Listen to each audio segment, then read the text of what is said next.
Ready to take your favorite WagerTalk handicappers wherever you travel this football season? The WagerTalk TV app is now live for phones, tablets, smart TVs, and streaming platforms. Tune into your favorite shows like WagerTalk Today, Bet on It, and the Opening Line Report, plus browse through our extensive library of sports betting tips. Create your personal playlist of betting tip videos to help you prepare for the upcoming season, and set notifications to alert you when new content is added.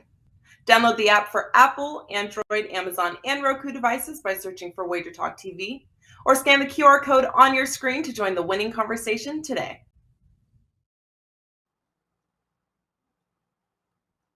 Welcome into the NFL Opening Line Report, NFL Preseason Week number 2. We're hitting it today. It is Monday, August 15th. I am Drew Martin, and like always, joined by Teddy Covers, number one handicapper at WagerTalk.com since early February, seeing it well in all sports, especially the gridiron. Teddy, happy Monday morning to you, buddy. Hey, great to be here, Drew. Great to be here off a strong weekend for the clients. And as you mentioned, it's been a real good run over at WagerTalk, really dating back to like the first week of February, the second week of February. We've been rolling up, I think, 183% ROI. So my clients' bankrolls have nearly tripled during that span. So we're doing something right. We had a great weekend this past weekend. I got lucky in the NFL preseason, no question. There were a couple of coin flip games that came up in my favor. But overall, for the weekend, it was a real good weekend. Normally, Monday opening line reports, there's going to be two things I'm going to be able to do that I can't do today. One, normally I'm going to give you a power rating number, my power rating number for each game. And in the preseason, I'm not going to do that. I didn't make power rating numbers. It's not about power rating numbers. You know, every game's going to be home team -2, 2.5, unless proven otherwise. So normally I'm going to give you power rating numbers, and I'm not going to be able to do it today.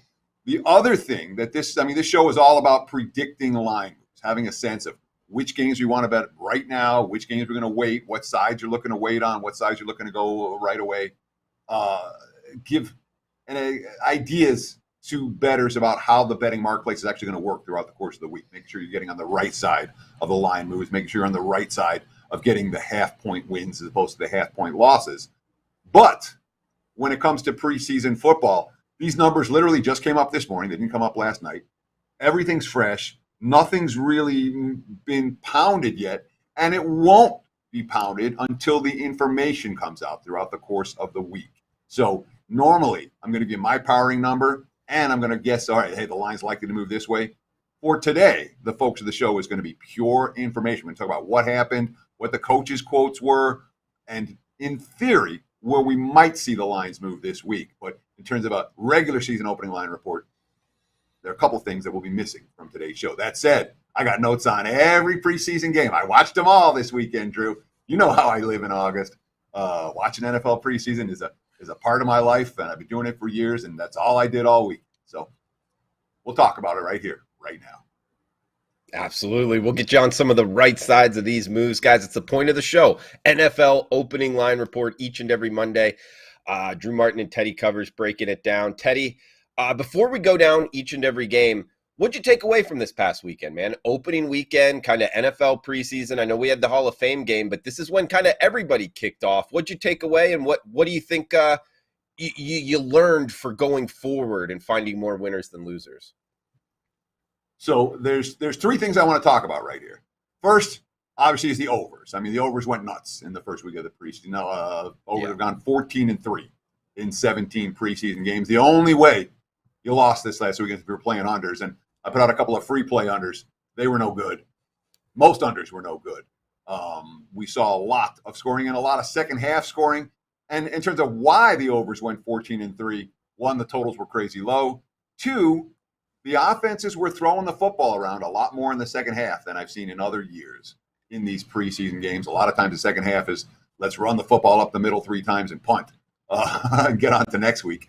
That wasn't the case this week. So the over is certainly the story of week 1 of preseason NFL betting. And if you look at the adjustments the markets have made for week 2, the highest week 2 total, the lowest week 2 total is as high as the highest week 1 total. So the market's certainly adjusting to all the over money that came in. I want to talk for a minute about the overreactions, because certainly the week 1 of the NFL preseason is insane for overreactions, particularly when it comes to second half success. There's a big difference in August. Now, a lot of reporters don't seem to care. Certainly national reporters don't seem to care. Twitter doesn't seem to care. If you're moving, the offense is moving against an opposing first-string defense. That means something. Even a second-string defense, that means something. When the offense is moving in the second half versus a bunch of guys that aren't going to make the team, that's not an offense that we trust yet.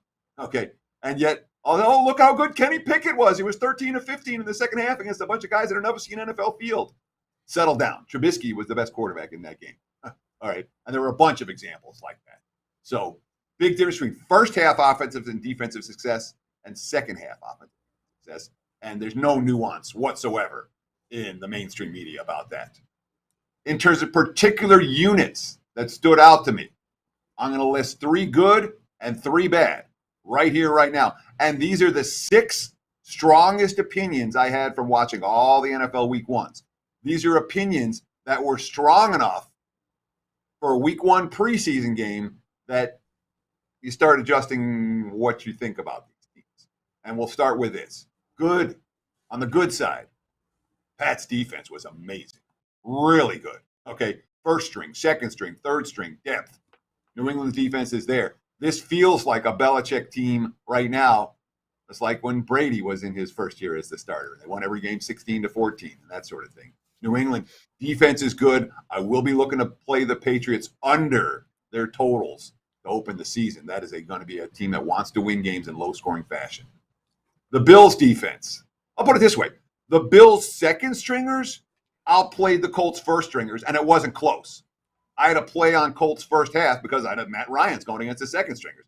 And it cashed, but it wasn't easy, and it wasn't right because they kept on throwing Matt Ryan out for another series. Bills' defense and another series and another series, and they kept going 3 and out and 3 and out and 3 and out. Bills' defense, the depth was really impressive. Steelers' offense. I mean, the rookie wide receiver George Pickens had a big opening game, but Pittsburgh's offense. When you look at the betting markets, they've completely devalued. Oh, Steelers are going to stink. Steelers can't move the football. Look at the offensive line.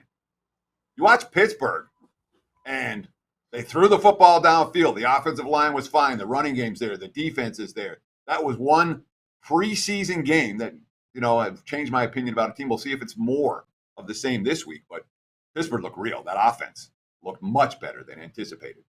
On the bad side, 3 offenses stood out as stinking. The Colts, I mentioned. The Bears' offense was as bad as the Texans' offense. Those 2 were pretty ugly in every sense of the word. So definitely something to pay attention to. Bears' offense, Colts' offense, Texans' offense, all with early struggles. Those teams will pay a lot of attention to week 2 and week 3 for those teams because they look as bad as they did this week. There will be issues. I like it. Nice appetizer there from Teddy Covers. Guys, we're going down each and every game for week 2 NFL preseason. Keep in mind, guys, this is the middle game for the majority of these teams. There's only 3 preseason games now. So we're going to get into it. 8 p.m. Eastern, 5 p.m. Pacific here, Teddy. We got Thursday, August 18th, the Chicago Bears. You were just talking about them up against the Seattle Seahawks.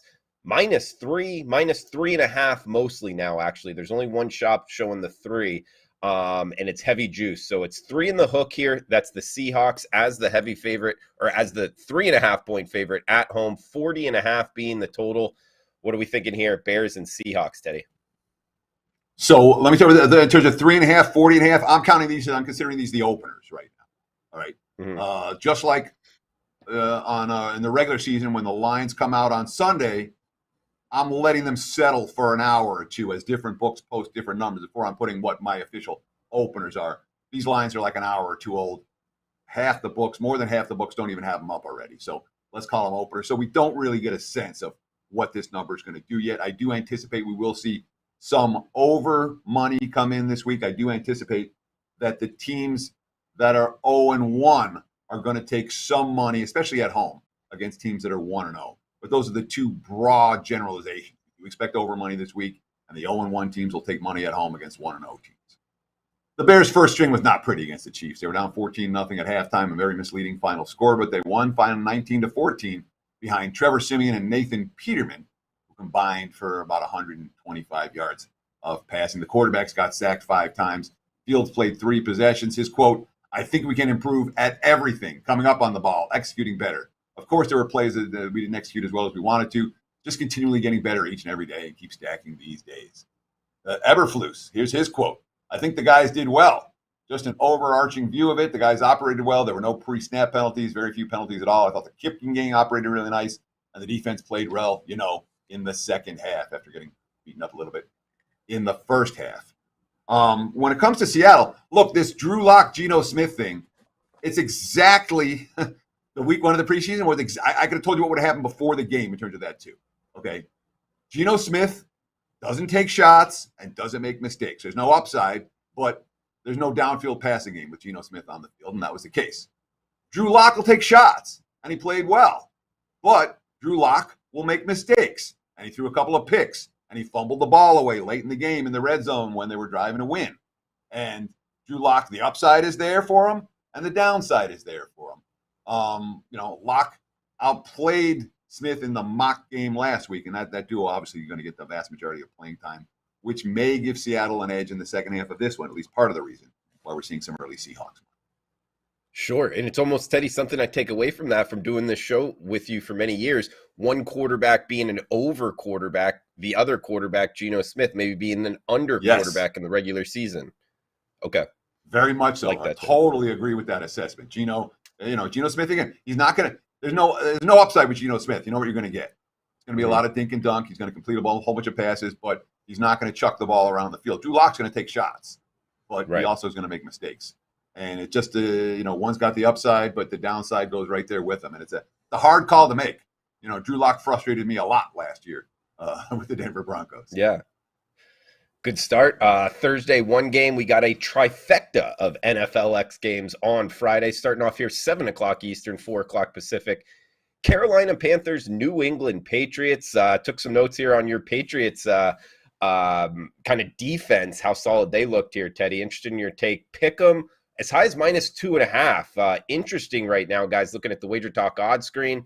We're getting some variance in this line right now, Teddy. 41 being the total. I'm seeing pick 'em -2.5 on the Patriots. Yeah, so what's happening is this game is literally getting hit right now as we speak. So the odds screen is updating. Right now, Carolina's getting pounded. It was 2.5, 3, 20 minutes ago, and I'm seeing pick-ems right now. So the Panthers are taking all the money as we speak. And obviously, when you're talking about a quarterback rotation that bettors like, Baker Mayfield, Sam Darnold, P.J. Walker, that's a strong QB combination with a first-string job up for grabs in Carolina. And the betting markets love the QB competitions in August, hence at least some of the Panthers' money. Matt Corral was pretty rough, a 1-9 for 11 yards. I don't know how much playing time he's going to get this week, but if it's Mayfield and Darnold in the first half, and then Walker doesn't get the playing time this week he did last week, and it's Matt Corral this week, all this Panther money may not be the best thing that we've seen. Here's Matt Rule's quote about Mayfield and Darnold. Quote, "They were both in command. Sam got us in the end zone. Baker led us down the field. So it looks like both guys played well into the production." So he complimented both QBs. Patriots lost to the Giants on a last-second field goal, 23-21. Bailey Zappi, 19-32, 205. Brian Hoyer, 5 of 8 for 39. But the defense stood out to me in that game. The starters, the backups, the third stringers. The offense is going to be, it's an issue. Matt Patricia and Joe Judge, neither of whom's been an offensive coordinator, they're calling plays between them for New England right now. Patricia had the call plays for a couple of series, and then Judge took over. Belichick saying it's still a work in progress. Quote, "We did a lot of things in this game that are going to be beneficial in the long run, whether it was on the coaching staff, playing time, players that played, and so forth. That's all part of the process. We'll work it out." Early money pouring in on Carolina. We get New Orleans and Green Bay up next, 8 o'clock Eastern kick here, 5 o'clock Pacific, -3. That's the Packers is the home favorite. 39 in the hook being the total here, Teddy. We got Saints at Packers.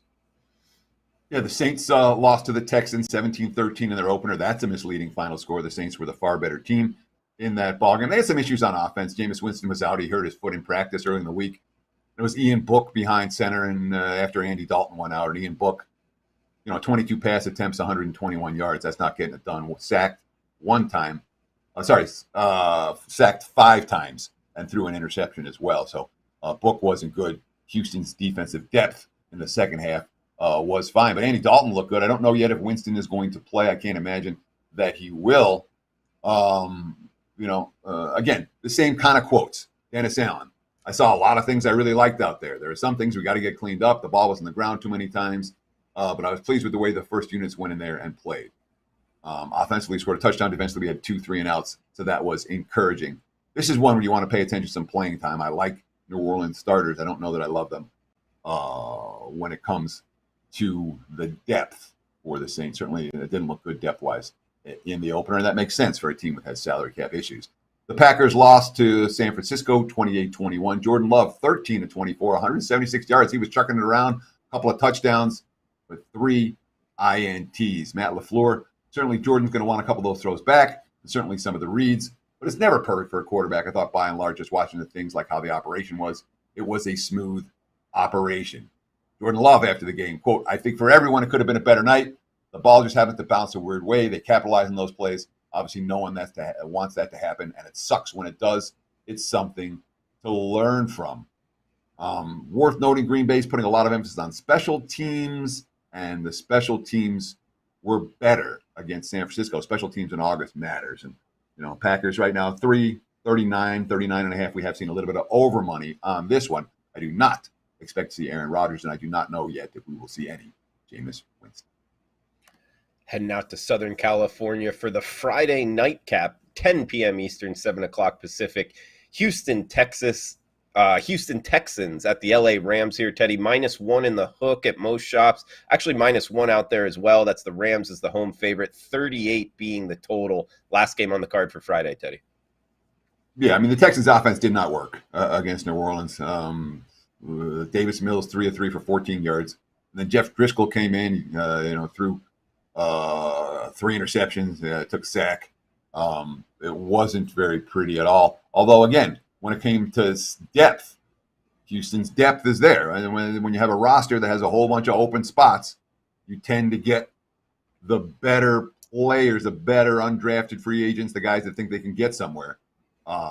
So Houston's depth was okay, but Davis Mills, there's a quote from Lovie Smith. It's a start. We didn't have a lot of production when our one offense was out there, but we got what we wanted to accomplish with him. He's healthy going into game 2. That's not a bet on quote. That said, the Rams beat the Chargers 29-22. It was all the Bryce Perkins show. The kid out of his second year out of Virginia making his preseason debut, 10 of 17, $133, and a couple of touchdowns. Sean McVay, I was really pleased with Bryce's ability to handle all the different situations that came up. He's a playmaker, blah, blah, blah. So don't know yet. It doesn't. Matthew Stafford, we're not going to see. Whether John Wolford, the second stringer, plays or not, still to be determined. But certainly, even though the Rams won game 1, this is a situation with McVay where LA is very clearly not interested 1 iota in winning preseason games.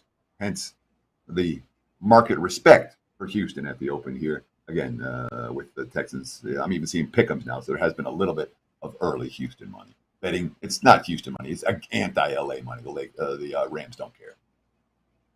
Gotcha, Teddy. It's we move on to the Saturday, August 20th card. We got NFLX all day long. We got 1 p.m. Eastern, 10 a.m. Pacific kick here, starting us off.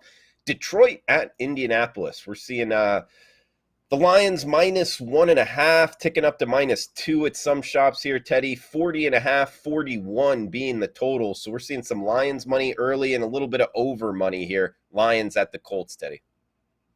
Yeah, if you're coming to the WagerTalk meet and greet on Saturday at the Westgate Superbook here in Las Vegas, of course, it's free and everyone's welcome to attend. Just come, it's a meet and greet. Come by, say hi, BS around for a couple minutes and do what you want. But there'll be plenty of football on Saturday in the sportsbook for us to sweat as we are hanging out, having a good time in the sportsbook. I know you'll be there, Drew. I'll be there, and I hope many of you out there in viewer land will be in Las Vegas this weekend to join us.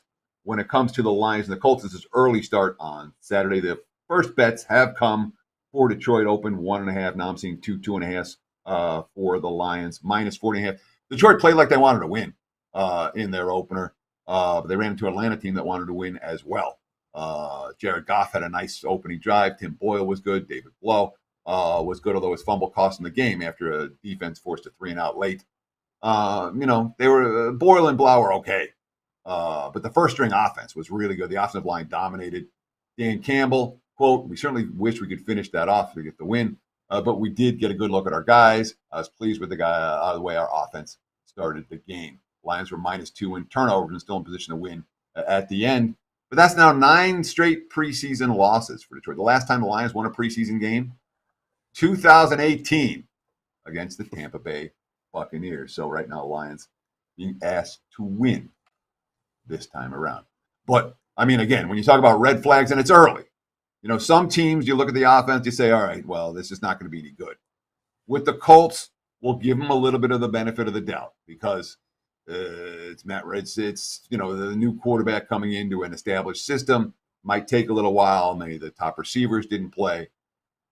But that offense didn't work at all in the opener, and that was a pretty big red flag for me. Sam Ehlinger came in and played fairly well. That was a difference maker. Nick Foles obviously is a bet on QB when it comes to preseason football. And Frank Reich wasn't too worried about it. Talking about Matt Ryan, I thought he looked poised in the pocket. I thought he looked accurate. I thought every throw was pretty much right where it needed to be. I expected to see him do that, and he certainly delivered. But there were no open wide receivers at any point for Matt Ryan. I don't just point the finger at him. It was the offense. It wasn't just Ryan. That being said, defensively, the Colts 5 turnovers in the preseason opener. Remember, last year, number 2 in the NFL with 33 takeaways. We saw more of that in the open. And if Detroit turns the ball over here like they did last week, that's probably going to be good news for Colts fans. The other morning kick here on Saturday, Denver at Buffalo. We talked about the Bills at the top, how good their defense was. -1, -1.5. Looks like a flip favorite here with the Bills taking some money, Teddy. 40 being the total. We get the Broncos at the Bills. Yeah, the Broncos first stringers that certainly the Broncos first string defense outplayed the Cowboys first string offense in practice. And then with a mix of starters and backups on the field, they outplayed the Cowboys mix of backups in the preseason week 1. But it wasn't any Russell Wilson. It was all Josh Johnson, the journeyman, his 14th NFL team, and Brett Ripien, the kid out of Boise State, at QB for Denver in the opener. Nathaniel Hackett, the new head coach, quote, "It's always great to win, but in the end, we got a lot of work to do. That run game was not good enough. We're not going to be able to consistently win without getting that run game going." That's the type of quote you want to pay attention to. What are they going to work on this week? They're going to work on running the football. Note all these totals getting bet up. Not this game. First bets on this one. 40, bet down to 39.5. You can anticipate Denver running the football a whole lot on Saturday. Teddy, I got a question for you, not related to the games, as the next game up is Washington, Kansas City. But the openers this week, looking at the WagerTalk odds screen, guys, if you click on the numbers, you can see exactly when they opened and when the numbers move. Looks like DK, DraftKings, opening up NFLX at, about 4:30 Pacific. That's AM on Monday, Teddy. So DraftKings kind of stepping up in being the opener for NFLX. That's pretty new here, right, Teddy? I mean, would you look for that to continue all season long with NFL, or have you noticed in the past it can be different for the preseason and the regular season in terms of who's creating the marketplace? So DK has made a concerted effort to be first to market all over the place. Their opening limits are low, and I'm not going to editorialize here. There are issues. Okay, I'll just leave it at that. There are issues. So when it comes to the WagerTalk live odds screen and the opening lines, throw them out. Don't look at them this week. The opening lines are exactly what we're saying here on the show. Just write them down and ignore that number because they're not. Yes, they're opening lines, but they're not market openers. And DK is a sports book that is putting up a lot of numbers that are off market. There's a reason why that stock price is where it is, Drew. Something we talked about earlier. Why is DK? DK's putting up numbers that their trading directors are putting up numbers. I'll just leave it at that. That are numbers that are not related to the other numbers in the betting marketplace.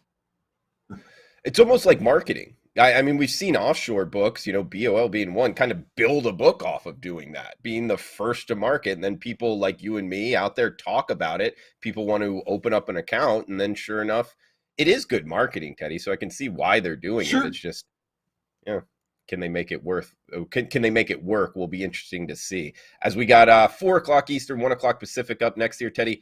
Washington football team. I'm calling them that, Teddy, versus Kansas City Chiefs, -3. That's the Chiefs in Arrowhead, 42.5 being the total. So the reward out of Washington is that there's no quarterback competition. Carson Wentz is the man.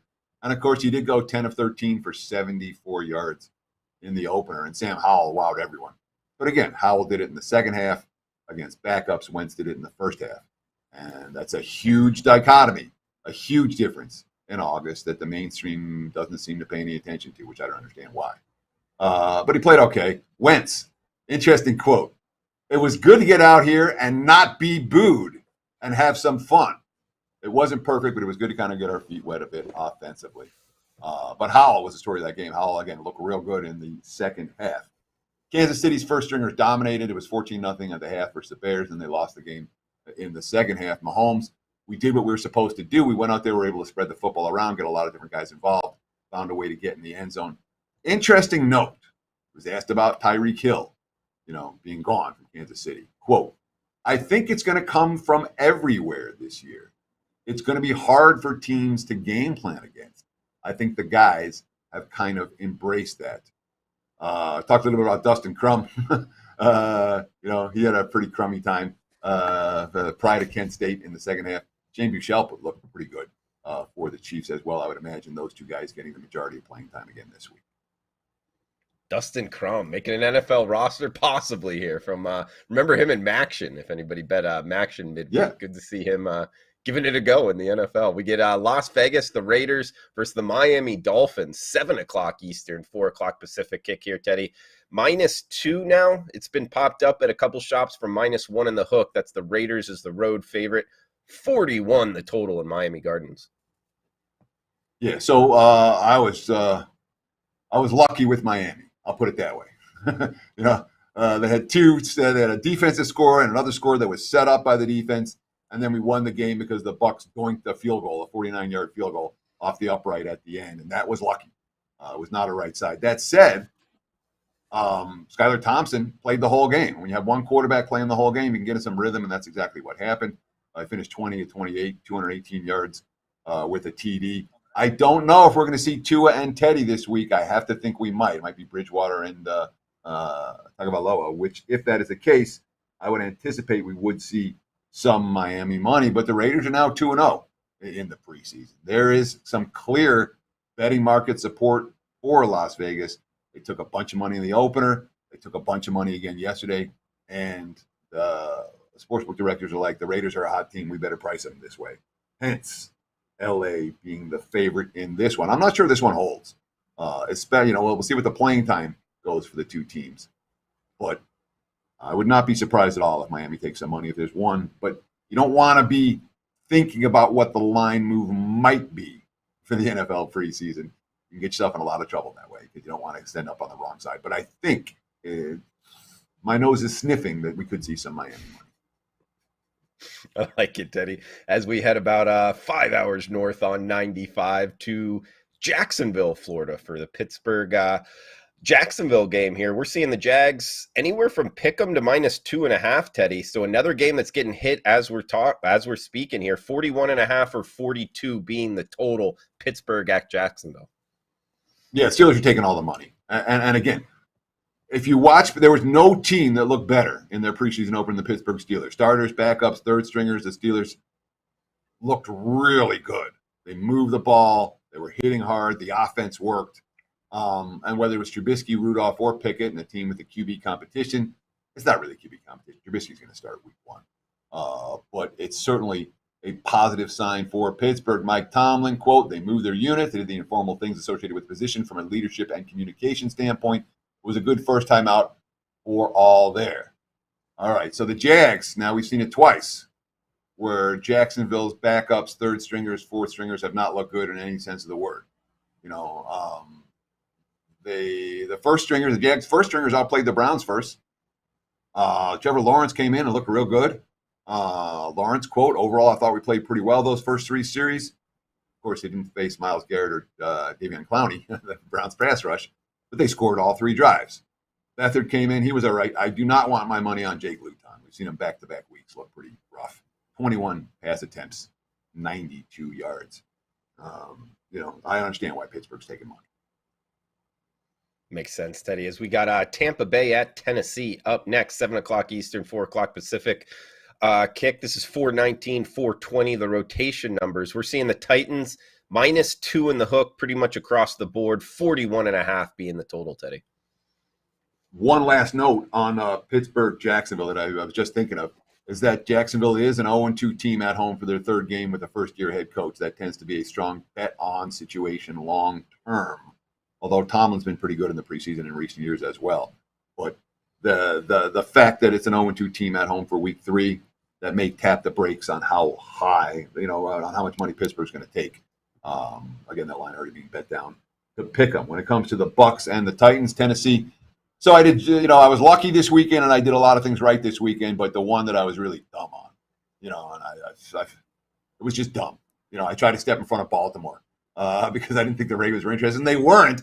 But the Titans weren't interested either, And then all the Malik Willis love when he underthrows the wide open receiver, scrambles out of pressure that he's not supposed to do. Willis got benched in that. I didn't even realize that Willis was benched in that game.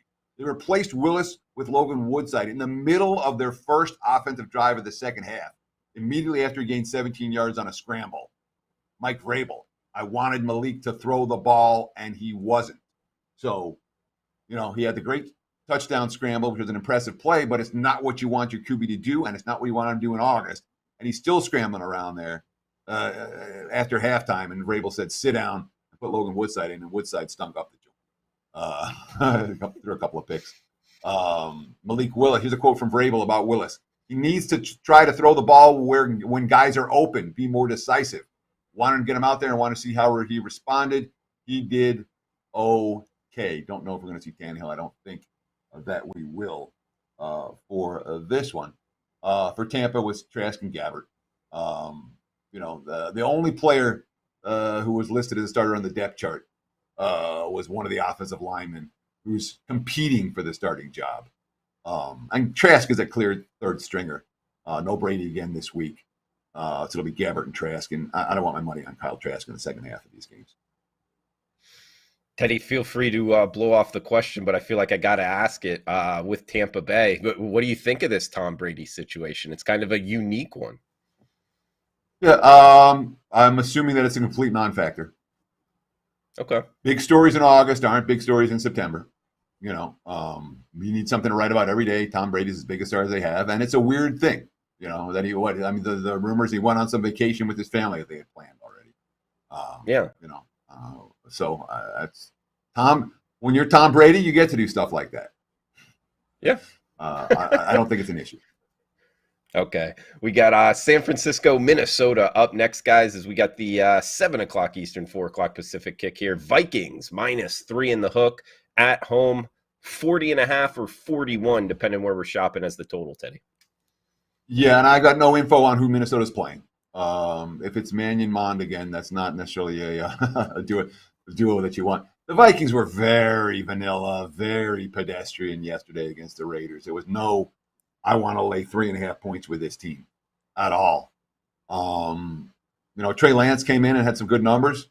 Although, again, the big throw that everyone's all excited about, the receiver was wide open and he underthrew him. But he did finish 4 of 5 and 92, and they need to get Lance some playing time. And Nate Sudfeld was fine as well behind him.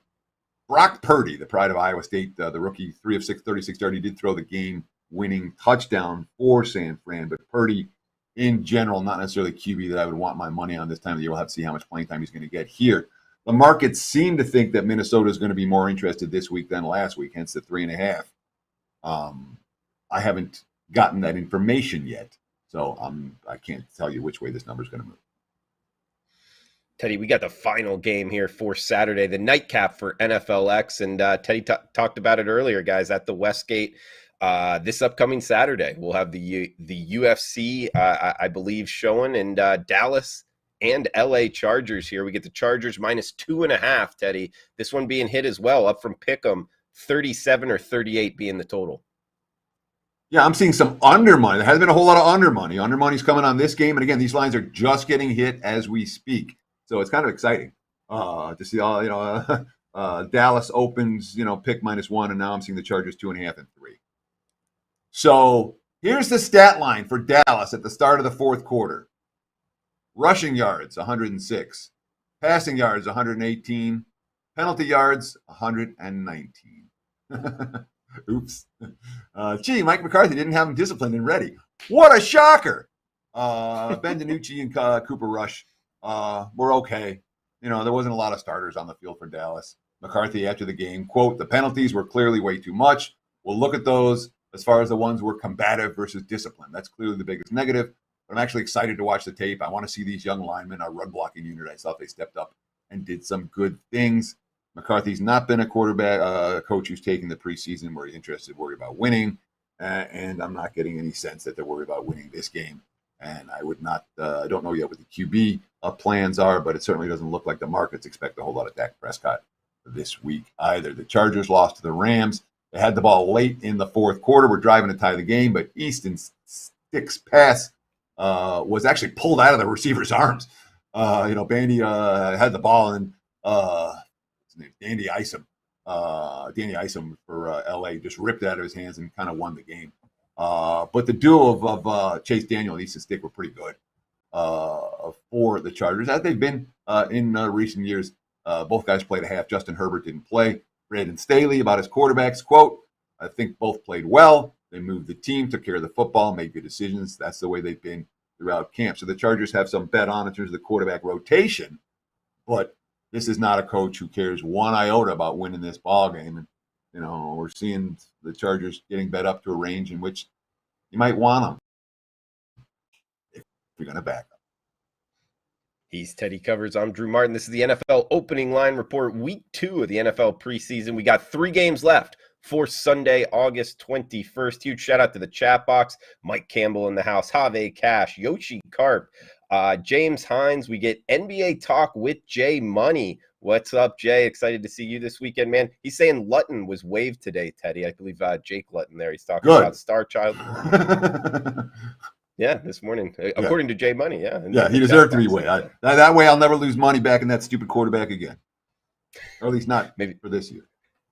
Maybe the XFL or USFL, something of that nature. Who knows? We'll see. We also got some questions here from last week's show, guys. In the reply section, we'll fire away before we shut this down. And if you're watching on replay or live, feel free to drop a line below in the reply section, and we'll answer it on next week's show. And in the chat box, feel free to fire away any questions as well. Teddy, before we get to the games, did you have something here? There's one more note I had to talk about the Chargers because it stood out, and it's important. But sometimes you get this quote that stands out to you, and I was at the bottom of my notes and I missed it, but I want to give it. This is a Brandon Staley quote, Chargers head coach. All right, talking about they faced a mobile quarterback in Bryce Perkins this last week. Quote, "That's life in the NFL. The best people you face are going to be like that. We've had them a couple times. Our guys are going to learn if you make those plays. This game would have gone differently.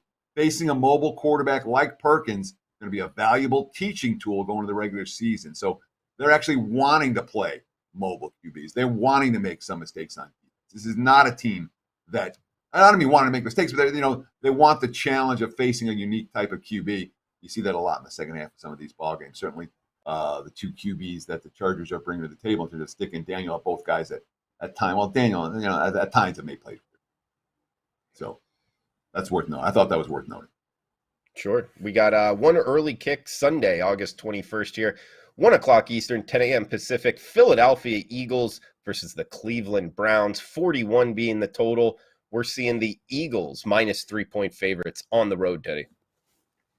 Yeah, I mean, the Eagles lost 24-21 to the Jets. Wild final 2 minutes of that ball game. Both teams back and forth down the field to take the lead. Jalen Hurts was great, 6 of 6, 80 yards. He took a nasty late hit out of bounds, but he popped up right after the play. Quote, you definitely don't want to take hits, especially late hits, but it happens. I'm healthy. From a total standpoint, I catch ticket with the Eagles over in that ball game. Hurts, quote, we talk about the importance of explosive plays. We came out of the gate with an explosive play. That can get a drive going. And it did for Philly. It's a team that wants to take shots. Gardner Minshew looked pretty good. Reed Sinnett, the third stringer out of San Diego. Not San Diego State, San Diego. 9 of 17 for 81 yards. Wasn't pretty. It is worth noting that they're mostly healthy on the offensive line. Jason Kelsey, however, had surgery earlier this past week. When it comes to Cleveland, Deshaun Watson, 1 of 5 for 7 yards. Josh Dobbs and Josh Rosen were okay, but badly outplayed starters versus starters. And obviously now, all of a sudden, Watson, who already had a bunch of pressure on him, now there's more pressure on him. Kevin Stefanski, head coach. I think he probably wants some throws back. Obviously playing football for the first time in a while. I thought it was important for him to get out there with his teammates in this scheme.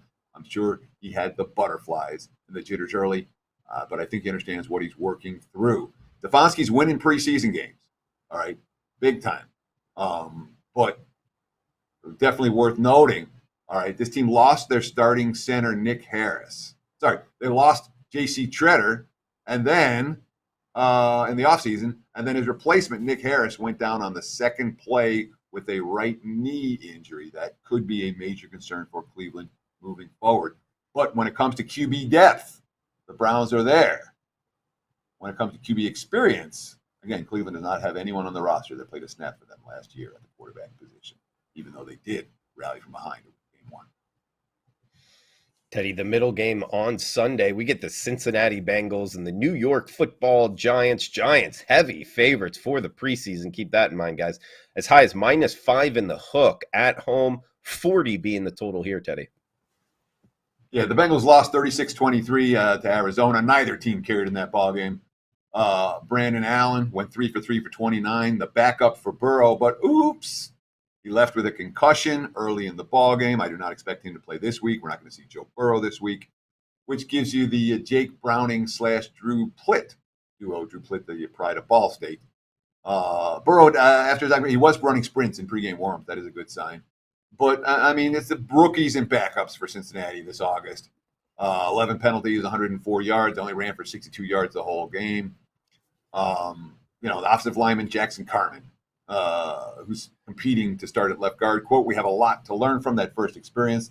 There's always stuff you have to learn.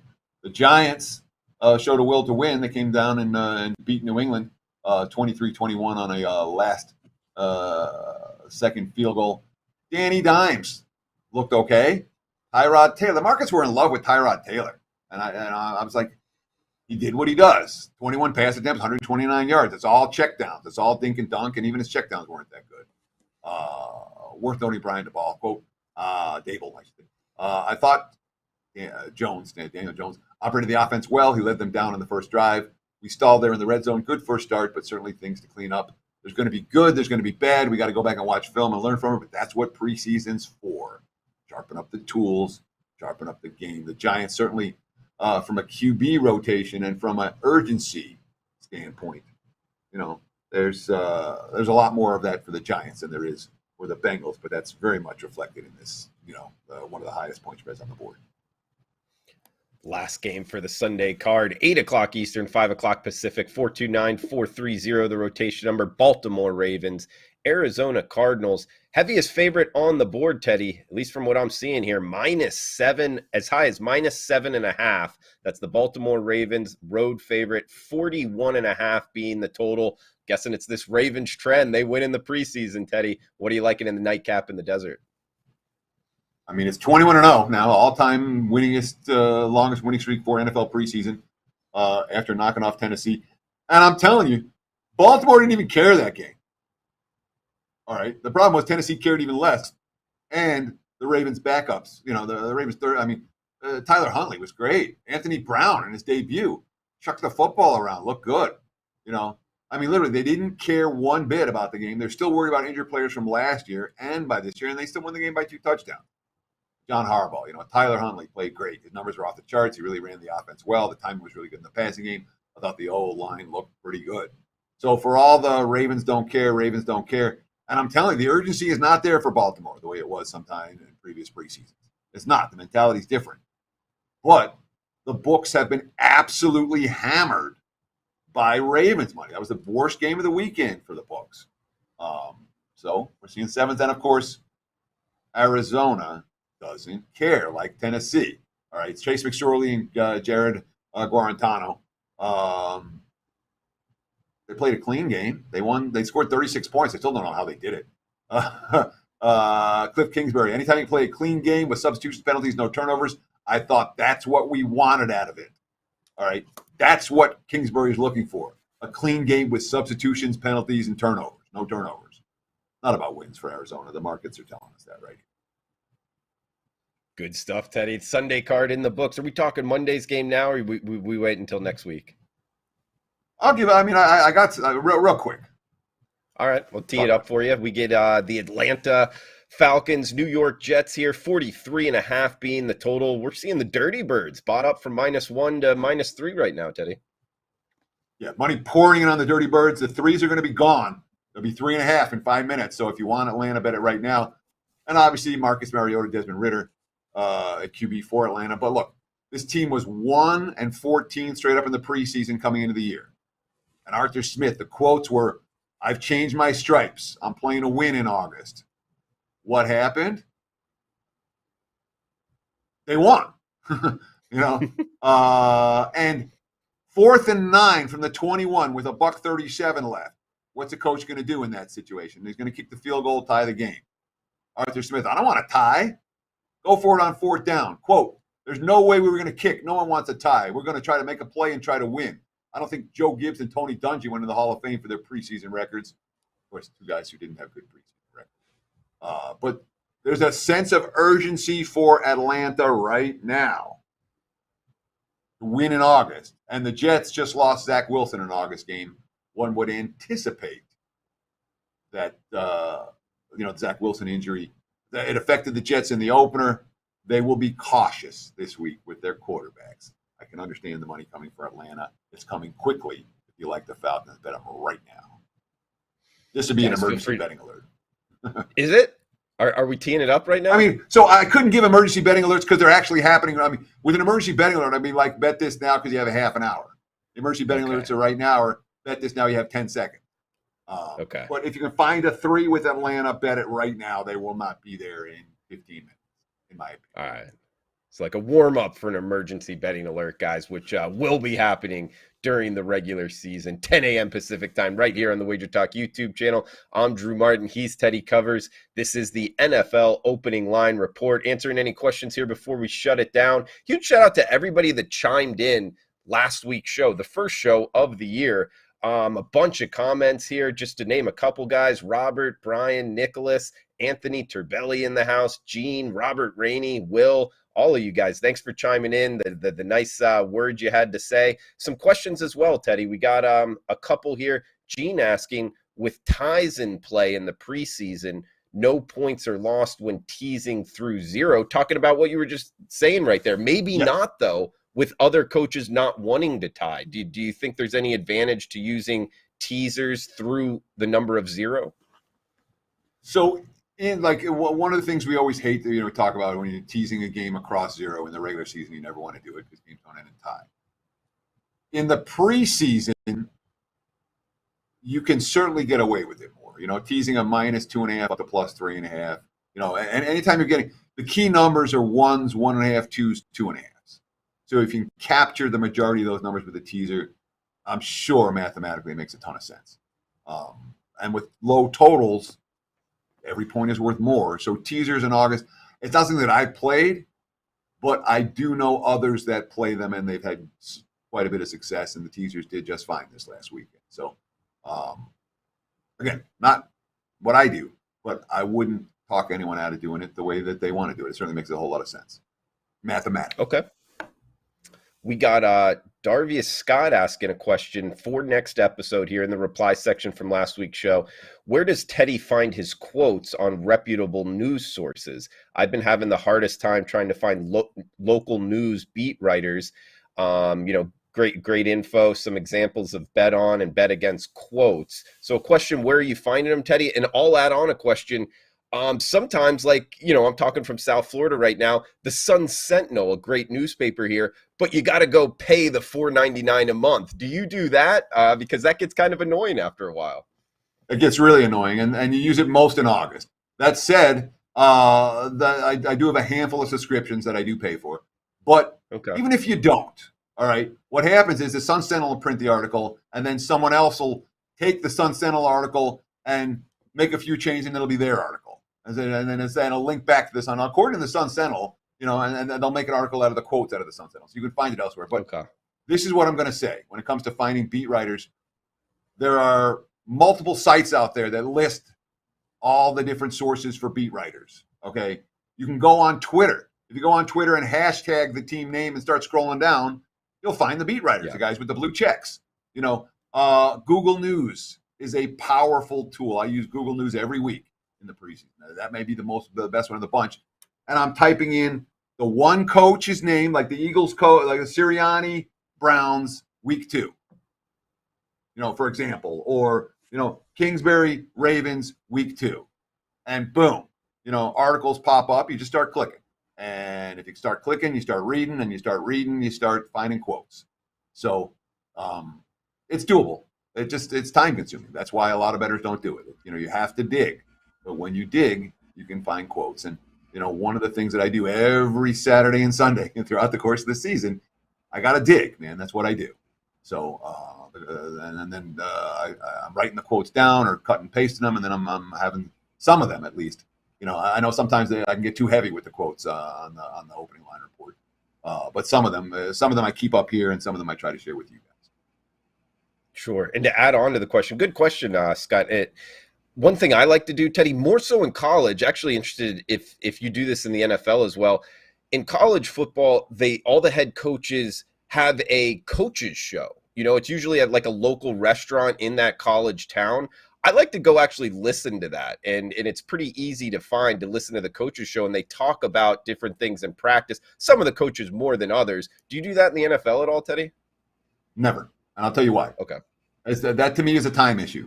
I read faster than I listen. Yeah. And the coaches, every coach's show is a half hour, an hour, and you're clicking on it and you're watching ads. And no, I don't, it's too long. I need to read. I read pretty fast. I can skim through an article and isolate on the one or two things I'm looking for pretty quickly. And just from a time standpoint, watching the coaches and watching the questions, you can't hear the question. The coach asks again. It's like it just takes too much time. Gotcha, Teddy. We got Cunningham asking, what do you think about the Carolina Panthers? Big things brewing. Must be a Panthers fan. What are you thinking overall? I mean, it's one of those teams with a lot of changes, Teddy. Bet on, or they fade for you? What are you thinking? So last year I had an over win bet. I had Carolina over their season win total. They started 3-0 and then proceeded to be the worst team, and as bad as any team in the NFL the rest of the way. Okay. After they went 3-0, I'm like, yeah, I'm in great shape with Carolina. And it was a disaster. Couldn't have been worse. Mm-hmm. Sam Darnold couldn't have been worse. The offensive line couldn't have been worse. The defense collapsed. Rule lost the staff. Rule lost the team. I haven't given up on Rule. I think the offensive line is better. I think the defense is capable. So I don't think Carolina is going to be as bad as they were last year. Sam Darnold is not an NFL starting quarterback. If he wins the job, that tells us where Baker Mayfield is. Okay.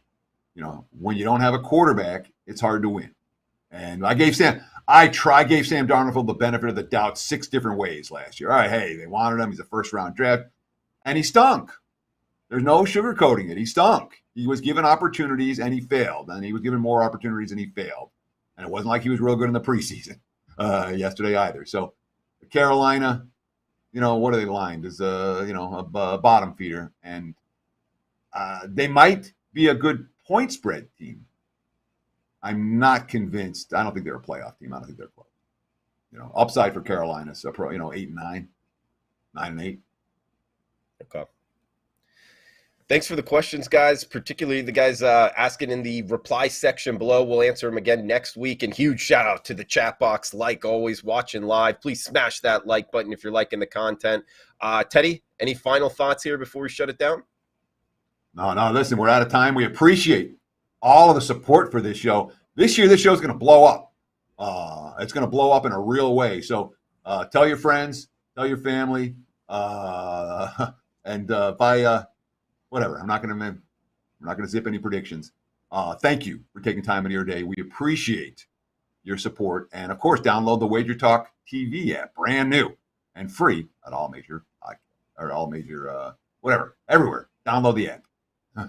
In the App Store. Absolutely. Get after it. Teddy Covers. I'm Drew Martin. Guys, we'll be back next Monday, 10 a.m. Pacific time. Come back and join us. Please smash the like button. Feel free to reply below. Best of luck with your bets. We'll talk next week.